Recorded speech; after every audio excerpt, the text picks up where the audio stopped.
Because EMDR, and especially in the desensitization part, is a pretty intense therapy. Like, you're going into the worst experiences of your life and having your mind create and generate these exposures.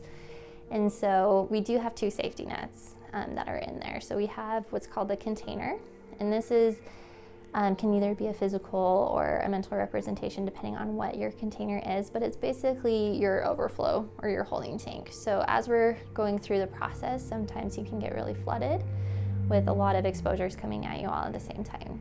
And so the container is there as your overflow. So if you are feeling flooded, you can put this excess exposures or these other exposures that are coming up in your container, and you can hold on to a limited number of exposures, or even one exposure, whether it's thought, the image, body sensation, a feeling, whatever it is that's coming up. You can hold on to what you feel like you can hold.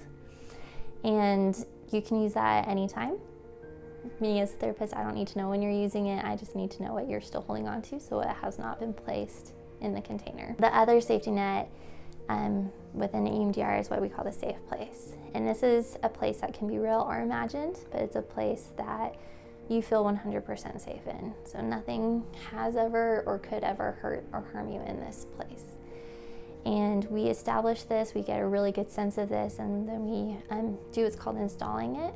So we install it in the brain so that it is easy access, and this is utilized with regardless of what's coming up, you need a break. So you basically get a call timeout and go hang out in your safe place for as long as you need to until you feel ready to come back into the exposures and the desensitization process, or you can call it for the day too. So EMDR is definitely working with the client on pacing and figuring out how much they can take. The client is in full control and they can stop at any time.